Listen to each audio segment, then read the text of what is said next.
Make these niggas rap again, nigga.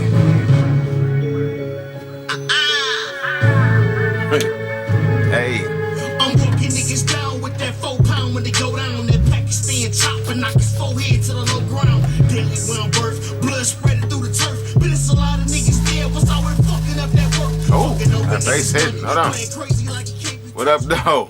OG Kenny, O_G_ Kenny at Retired from the Streets TV, and welcome to another installment of Retired from the Streets TV. So, when you locked up, you're incarcerated, right? So like I've been telling y'all so far, I've been in Virginia all these little last few episodes. I'm still telling y'all the experiences from Virginia because at this point I'm telling y'all these stories as I'm recalling them in chronological order. So, with every institution, every housing unit, everywhere I've ever did time, man, you always gonna have a few dudes in the unit whose level of sexual perversion exceeds everybody else's, right? So, with that being said, you're gonna have individuals who don't know how to take it when they see a woman, or if they have a tour where they have people who are studying criminal justice in college, or they just people who part of a program. They coming in to facilitate a program for us, and you got some bad women. You got some dudes who actually used to write down their numbers, right? Their inmate numbers and their name and stuff, and a little note and slide it to one of the chicks on the way out. Sometimes it worked. Sometimes it got the dude handcuffed and sent to the box or to the hole, right? Now, the thing about that is, right, that's not good enough for some dudes. And that's temporary. Like if you're somebody coming in from the outside world and facilitating the program, that's temporary. You see them then, they gone. But when you got a correction officer, right, or a staff member, female, and you got a dude who done fixated himself on that person, who done established some type of fetish in their mind, or some type of relationship even, because she speaks to him, she give him an extra juice or whatever. You know how that go. You get a little privilege. Some of them dudes, they don't know how to take attention. You can't not give some people attention because they're going to take it and run with it, right? So, prime example. We down in Virginia. We're in a pod. We got one of the young homies, right? Now, we call people bugs, and it's wrong, but if you was a bug, if you was on some type of psychotropic drug, or you were on what they call the Medline. I got a whole episode I'm going to do about the Medline because the Medline is wild. Medline wild like Chicken Day and Waffle Day. It's wilder sometimes. So when they call that Medline. So when you got to do it on psychotropic drugs or something to help him kind of stabilize his thoughts, whether he got racy thoughts and they give him Seroquel or whatever it is, a lot of times them dudes have a lot of unspent energy at the end of the day, right? If they've been selling their pills especially. So this young individual's supposed to been on Seroquel, wasn't taking his meds. I don't know how much of that had to contribute to what he ended up doing and what he ended up getting sent to the hole for. However, I will say that the dude used to be bugging out, rapping loud all the time. Man, it's like, bro, you ain't on your meds. You're not taking your meds, bro. Ain't no way in the world they giving you as much Seroquel as you say they giving you, and you up in here as amped as you is. So he got the fixated on one of these correction officers, young sister, and I want to say she was messing with one of the sergeants or something at the time. I'm not going to name her name, but I will say she was straight looking. Chocolate sister, short hair, had a nice little frame on it, you feel me? Little bubble on that thing, you feel me? I used to check her out all the time, like, man, that little thing, I can't wait to get the hold of something like that when I get home, you right? This how, but that's it, that's me. I'm going to say something like that, like, ooh wee, when I get home, I'm gonna have my way with something like that, some chocolate, something whoop whoop whoop, right? I'm gonna do my thizzle. Some of these dudes cannot wait to express them sexual urges. Now in Michigan, right, we have what they call class 1, 2, and 3 misconducts. If you are engaged in anything as far as a sexual assault or a sexual misconduct, right, then you're considered class 1. And actually, I got the definition of what sexual misconduct is right now. I'm gonna read it to y'all real quickly. Sexual misconduct is considered non-consensual touching of the sexual or other parts of the body of another person for the purpose of gratifying the sexual desire of either party, except that an embrace of a visitor at the beginning and the end of a visit, or holding hands with the visitor during a visit, is not sexual misconduct.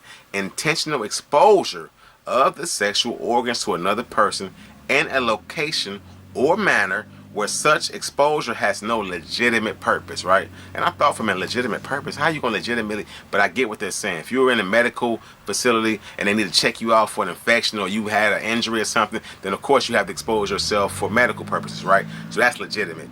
Anything other than that is illegitimate, right? You get out the shower, some dudes want to stand there wild and like, you know, with Bo Wiggly swinging everywhere, but it's like, hold on, calm down, bro. You feel what I'm saying? You want to holler at baby girl, do that on your own time. Everybody don't want to see that, bro. Tighten up. So to continue that definition, imitating the appearance of the opposite sex, words or actions of a sexual nature directed at another person in order to harass or degrade that person are all considered sexual misconduct. Now, we got what we call the gun range in Michigan. I don't know what they call it in other states, but when a female corrections officer is making her rounds, a dude might get aroused at the thought of her about to catch him or see him while he building himself up to get himself together, right? So as she's doing her rounds, these dudes, I briefly touched on it before about this dude I knew named Davenport, who was notorious for it, and he told on me, so you hear me? But this dude was just like Young Dog. Young Dog sitting up. Now, he ain't been taking his meds, right? I don't know if that, like I said, had to contribute with him doing what he did. It's quite possible.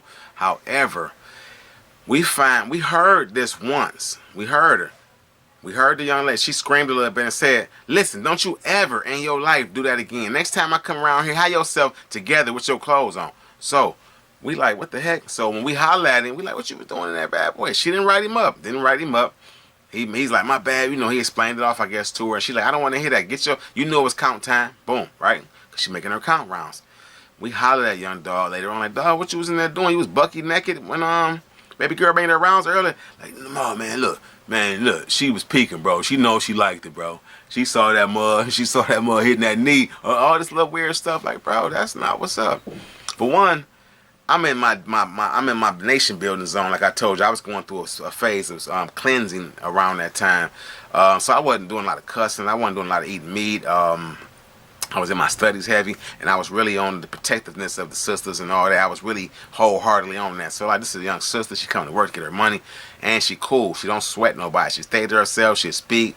She got a nice little switch on her, so everybody noticing. But she don't indulge really, right? So let her be. Now, if it's one of these ones that's around here, what they call a running gun, where she always in somebody's face and always trying to seek attention, she might be bringing a bag in or something, then, okay, shoot your shot, bro. But leave them other ones alone. This dude explained it off. We left it at that. He laughed it off. We like, bro, you sick in the mind, bro. No, she don't want to see that little mustard thing. She go home with some free sausage every day. So why would she want to, you can't do nothing for it, and you a bug, right? So, boom. Like I say, don't discriminate me for how I thought at the time. We call anybody who was on them psychotropic drugs a bug, especially if we feel like they didn't need them and they was just getting them just to sleep away or to sell them off so they can get coffee and stuff. You a bug. But a few days later, now we hearing the keys jangling. Now this is a whole total different female that's making around. Another sister, a little older, a lot more shapelier, and she was smooth. This one used to call me Smiley all the time, I told you about. Now, she walking doing her rounds. I hear the keys, like, she's like, hello? She knocking on his door, like, and she called his name. She opened his cell up, right? So this dude, acting like he sleep, right? She shake, he snatched the cover off, acting like he waking up. She wrote him up for this, right? And told him that he was unclothed and whatnot. But I don't know how they tickets was down there. I never got a misconduct when I was in Virginia. But she wrote him up for something where he had to do like sanctions in a unit and clean up and take trash out and all that stuff. I fail to recall what that particular charge was. But you see what I'm talking about right now. A pattern has been established with this young dude and these COs, these females. So the sickness is going down. And like I say, one of the young white dudes was buying his pills from him and crushing them and putting him up his nose, playing with his nose with him. So, speed the story up. Same original female, not the second one I just mentioned, the older one, but the first little chocolate one with the shape on. I think that's the one he really had it out for, because this had to been maybe, so in between the first time he exposed himself when she said, get yourself together next time, it's count time, and this time I'm talking about now, it had to been like a 2-week span. when she's making her rounds, because she didn't always work the unit. She worked like a couple days a week, and he knew her schedule because he was always doing push-ups, always all flexing with his shirt off, walking, looking up at the booth when she in there, asking her for a little random paper and pencil and tissue, and standing there talking and laughing, and she'd like to laugh it off and get him out of her face, but she was professional about it. This lame, she making her rounds, like about 2 weeks later after that first incident. All you hear is, mother effer, that's it. That's it. I'm sick of your SHIT. You hear me? She livid. And all I remember is hearing this dude laughing like it was something funny. I promise you, within 10 minutes, here come the goon squad. They coming about 4 deep. They snatching young dude up out the cell. That was the last time we seen Duty. I think they took Dogface to the other side of the prison. But what she wrote him up was for a sexual misconduct charge, indecent exposure, whatever it's called, right? And she said that he was self-gratifying, so he's getting himself together in her face, right? And when she made her rounds, he had direct eye contact with her and did not stop and actually smiled at her.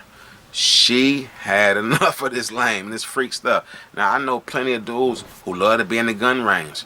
And then they think that's cool. I don't know how that started. Who was the first dude in prison to do that? How it spread and everybody thought that was cool. But like, bro, that's one of the weirdest, sickest things. Because me, when I consider myself one of the normal stand-up type of inmates. We go in there for street stuff. We in there for like getting to the bag or protecting ourselves or something, maybe quote unquote on some physical stuff, right?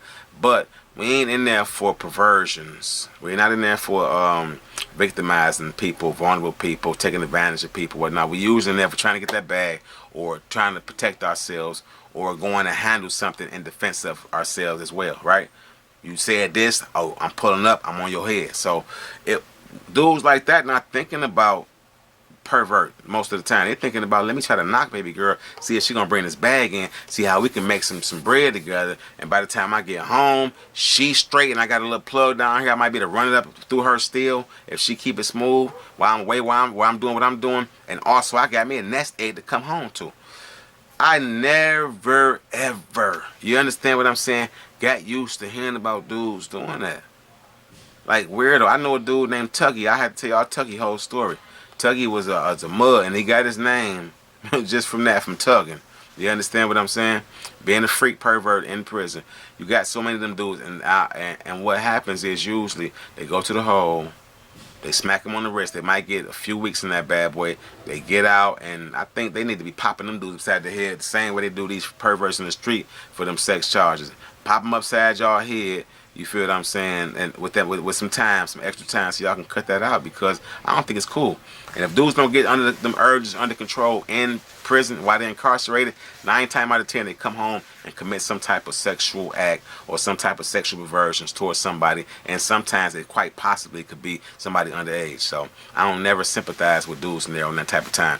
But my thing is, you a stand-up dude when you go in. You should be a stand-up dude when you come out. And if you wasn't, stay out the way and find your lane. But it's difficult to relate to them dudes. Cause like I said, all me and mine, we about getting to that bread, and about how we can knock something and put something up when we go home, and how we gonna start over from scratch and get it to popping, right? So that's that part, man. So anywho, man, I always tell these from the bottom of my heart and from real life experience, because like I always say, I want y'all to be able to share these stories with, some of your young dudes that might be locked up. I know I got a cousin that's locked up right now for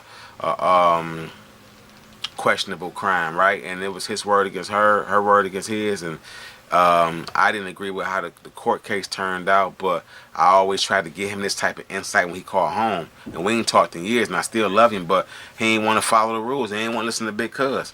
I've been doing this type of stuff since before he was old enough to wipe his butt good. And when I'm trying to give him some game and insight from over the phone, he don't want to hear to it, loaning and borrowing money, all type of weird stuff. So I had to, But if you can school people that you got locked up, young dudes who in your life who, straddling the fence, throwing rocks at the penitentiary, direct them to my stories, man. If y'all haven't so far, subscribe, like, comment. I appreciate all of y'all. I feel a lot better, man. Like I told you, I buried my dog, and that stuff been killing me, bro. I've been feeling real guilty. Like I stumbled, I neglected something. So I'm coming at y'all still consistently, and I love the fact that y'all been popping at me and showing a lot of support. And I'm getting back at y'all with them comments as much as I can. because I got another little midnight gig where I be out filming. So if y'all see me out, let me show y'all my baby right quick. Let me show y'all and I'm gonna let y'all go. This baby, I be out with baby now at night, feel me? Doing a whole nother installment of Retired from the Streets. We gonna cover nightlife, but y'all will see me soon with it. Feel me? I love y'all. Y'all be safe. And when I say I love y'all, I don't gotta know y'all. You feel me? The fact that I know that universally we connected. When y'all watching me, that's a connection, electrical vibrations back and forth between us.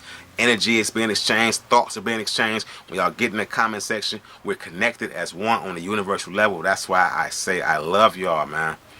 And until next time, O_G_Kenny at Retired from the Streets TV, and I'm out.